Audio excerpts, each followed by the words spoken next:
Bonjour, bienvenue dans ma bibliothèque. Nous sommes à Montréal le 4 novembre 2013. Mon nom est Bruno Lalonde. Alors, je poursuis sur cette lancée, merveilleux monde de la librairie.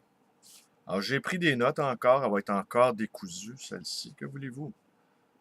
Le style qui fait l'homme, disait l'autre.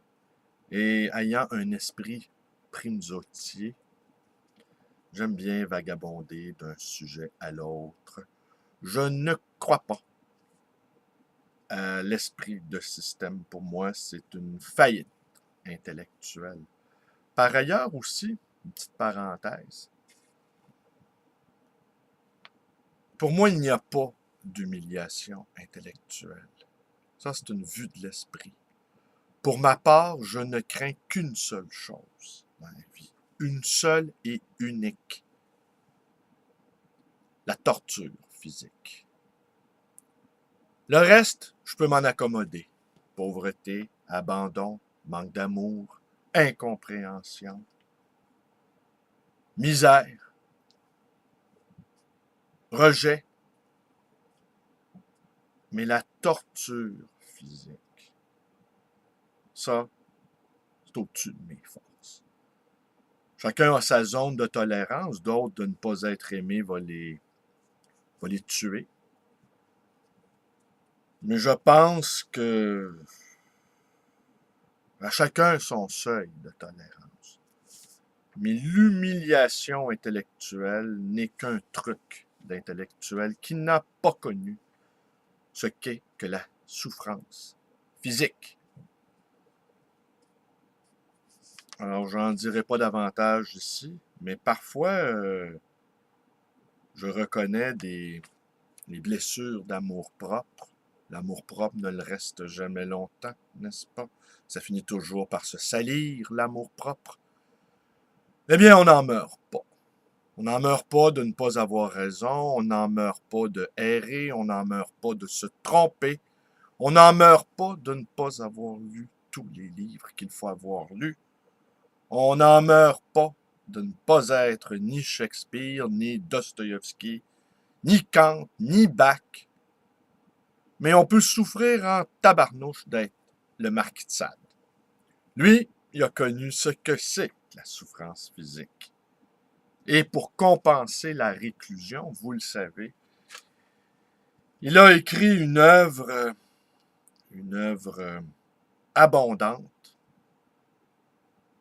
qui s'opposait aux forces de mort malgré tout, qu'il pouvait observer de sa cellule, qui devait ne pas être très, très confortable. Alors voilà, petite mise au point. Pour tous mes amis et tous ceux qui ne le sont pas, qui souffrent trop du rejet intellectuel, il ne faut pas s'en faire avec ça. Il n'y a personne ici qui m'écoute, qui n'est Dostoïevski. Le temps des grands génies est passé, je pense. Ce qui est merveilleux cependant, c'est que nous y ayons accès. Et je ne fais pas partie de ces gens qui jugent que l'époque est horrible. Je pense que nous avons beaucoup d'ingratitude à l'égard de notre temps. Moi, je trouve que non seulement nous vivons des temps très, très confortables, mais c'est invraisemblable toute la somme de richesse intellectuelle à laquelle nous avons accès, qu'on y pense seulement un peu. Nous pouvons écouter l'intégrale de Bach dans des conditions incroyables. Nous pouvons écouter l'intégrale de Mozart. Nous pouvons admirer les plus grands tableaux, Rembrandt, Picasso, Monet, Manet.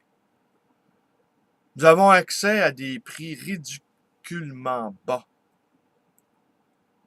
à toutes les œuvres du passé, presque, dans des traductions extraordinaires dans certains cas. Nous vivons une époque de générosité, d'abondance inimaginable.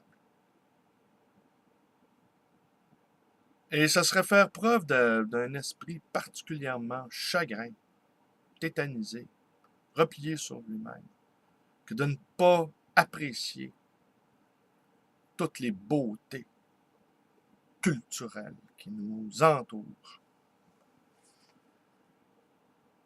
Mais ce n'est pas parce que nous ne sommes pas Van Gogh que nous ne peindrons pas, et ce n'est pas parce que nous ne sommes pas Rimbaud que nous ne ferons pas de la poésie, et ce n'est pas parce que nous ne sommes pas Picasso que nous ne tiendrons pas un pinceau.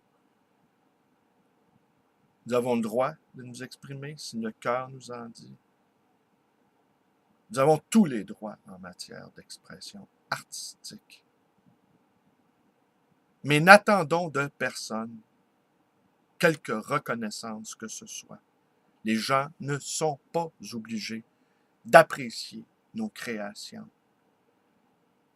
Cela n'a aucune importance, la réception. C'est pour cela que pour moi, la micro-édition est en fait l'avenir de la littérature. Les gens ont envie de s'exprimer, ils ont envie d'écrire. On le voit, les réseaux sociaux, qui sont des réseaux quand même d'écriture, que ce soit Facebook ou Twitter, les gens écrivent abondamment. On n'a jamais autant lu, on n'a jamais autant écrit, on n'a jamais autant imprimé de documents. Mais les gens ont le droit de ne pas se préoccuper de ce que nous faisons. Et on ne pourra pas les blâmer. Il y a une telle abondance. Et quand on ira, dans quelques jours, au Salon du Livre de Montréal, et constater tous ces livres imprimés, tous ces livres que nous n'aurons jamais l'occasion de lire, tous ces livres qui ne s'adressent pas à nous également, et tous ces livres qui s'adressent aussi à nous, mais que nous ne pourrons pas lire. Notre vie est si courte. Pour moi, c'est un grand bonheur de vivre dans les temps dans lesquels nous sommes. Mais je pense que nous ne... Trop d'esprit, je dirais pas négatif, mais s'ils ne voient pas ce qui se passe là, les merveilles de la création, les merveilles du corps humain. Hein? Quand la dernière fois vous avez pris un corps dans vos bras, un corps chaud, là, vibrant de vie, là, c'est quand? On ne peut pas vivre sans contact physique. Quand la dernière fois vous êtes assis dans un fauteuil, vous avez écouté pendant des heures Beethoven ou Mozart, ou Coltrane, ou regardez les Rolling Stones. C'est quand la dernière fois que vous avez fait ça? Ou allez vous balader au jardin botanique. Là, c'est un peu triste, les plantes ont été remisées. Même cette beauté lugubre de la terre noire, de la terre dévastée. Même ça, c'est beau. Alors, on nous dit sans arrêt que ça va mal. Mais on n'a pas le choix que ça aille bien. On n'a pas le choix d'inventer sa vie à chaque moment. Nous sommes libres, hein? La marge de manœuvre n'est pas grande, mais cette marge-là, elle est toute à nous. Alors oui, donc, la micro-édition, c'est l'avenir. Les gens vont peut-être avoir 2 ou 3, 4, 5 lecteurs. Peut-être même les connaîtront-ils personnellement. Peut-être entreront-ils en relation qui ira au-delà du texte imprimé. Peut-être se rencontreront-ils dans un lieu public, dans un café. Les auteurs, il y aura évidemment les auteurs de masse qui s'adressent au plus grand nombre. Peut-être apparteneriez-vous ou bonheur ce matin, hein? Peut-être appartenez-vous à cette catégorie. Mais les poètes, eux, les poètes ont l'avantage de pouvoir déclamer leurs textes. Ils ont l'avantage de pouvoir les incarner dans une voix tonitruante ou chuchotante ou susurrante même. Ils peuvent vous lire à l'oreille les poèmes. Ils peuvent se déplacer chez vous, même les poètes, pour vous offrir des séances de lecture privée. Je te donne cette idée-là à mes 2 amis poètes, Yvon Jean et Yvon d'Anjou, d'offrir des lectures privées, redéfinir le salon, hein, suivi d'une petite séance de discussion. Les poètes ont cet avantage-là qu'ils peuvent parler peuvent ouvrir la bouche, peuvent déclamer leur poésie, comme on en a parlé l'autre fois, à l'une de nos réunions d'amis lisants, où on imaginait un Vincent Pinchot débarquant dans le métro et offrant aux passagers médusés et tétanisés une lecture de Lautréamont. Alors donc, oui, la micro-édition, les livres vont être de plus en plus beaux, de plus en plus nombreux, mais le lectorat, lui, eh bien, il faudra que les gens s'arrangent pour aller le chercher, leur lectorat. Par la main, autrement, ou par les réseaux sociaux. Nous n'avons jamais tant lu, nous n'avons jamais autant écrit. Le temps des grands génies est passé. On se dirige vers le cerveau, on se dirige tout un chacun vers l'intelligence collective. Nous savons que la planète traverse un cap difficile, mais l'humanité n'a fait que cela dans son histoire. L'espèce humaine n'a fait que cela dans son histoire. Traverser des caps difficiles. Et jusqu'à maintenant, elle est toujours là. Toujours ingénieuse, toujours créative. Et la science travaille très fort pour soulager les souffrances physiques. Ça, c'est important. Ne pas souffrir inutilement.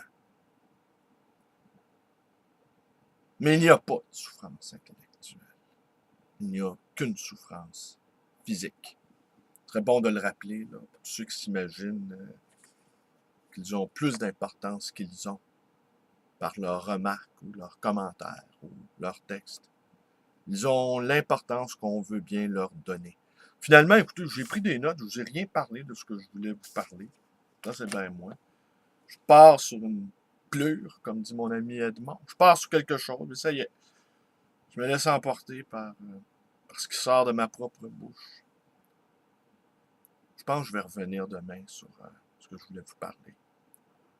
Un petit commentaire qui m'est venu sur la loi sur le prix unique du livre. Eh bien, toutes ces discussions-là, pour moi, ressemblent à des gens qui discuteraient de repeindre les fauteuils du Titanic. On a frappé le iceberg numérique. Tous nous naviguons à vue. Et je pense que les grands paquebots que sont Renaud-Bré et Archambault sont plus menacés que les petites librairies indépendantes, contrairement à ce qu'on peut croire. Mais les petites librairies indépendantes, il va falloir qu'ils pensent en dehors de la boîte et qu'ils pensent autrement que par des lois. Un marché qui est encadré par des lois, trop de lois, ça veut dire que c'est terminé. Il ne reste plus qu'à tirer la plug. Alors, un peu de vivacité, diantre. Je vous remercie d'être avec moi. Mes vidéos vous plaisent, abonnez-vous à ma chaîne. Vous pouvez joindre ma page Facebook, qui est à la fois une page d'amis lisants et une page d'amis militants. Vous pouvez me téléphoner dans le 514-736-0999. Et vous pouvez également me rendre visite à cette librairie d'occasion et d'anciens. Le livre voyageur dans le quartier Côte-des-Neiges. Je vais sans doute aller saluer mes amis grévistes de chez Renaud-Bré qui font la grève. L'impression que cette grève-là, elle peut être plus dure que les autres grèves. J'ai cette impression-là. Ils ne sont pas reconnus professionnellement, ces libraires-là. Et qui sont des amoureux, pour beaucoup d'entre eux, qui sont de véritables amoureux de livres. Je pense à quelques-uns d'entre eux là, qui sont des amis aussi. Mais l'amour des livres, le véritable amour des livres, n'a jamais vraiment payé. Quelqu'un qui se replie, quelqu'un qui se réfugie, dis-je, dans sa bibliothèque pour lire les grands textes, qui ne se préoccupe pas de toutes les choses qui peuvent arriver, eh bien, qui est un réfractaire. Mais pendant ce temps-là, il n'est pas en train d'écœurer le monde, il n'est pas en train de se positionner socialement. Et c'est possible que cette absence de combativité pour prendre les places disponibles, eh bien, finissent par se retourner contre lui. Mais ce n'est pas important. Le malheur des arrivistes, c'est qu'ils arrivent. Ils arrivent où? Nulle part. Bonne journée.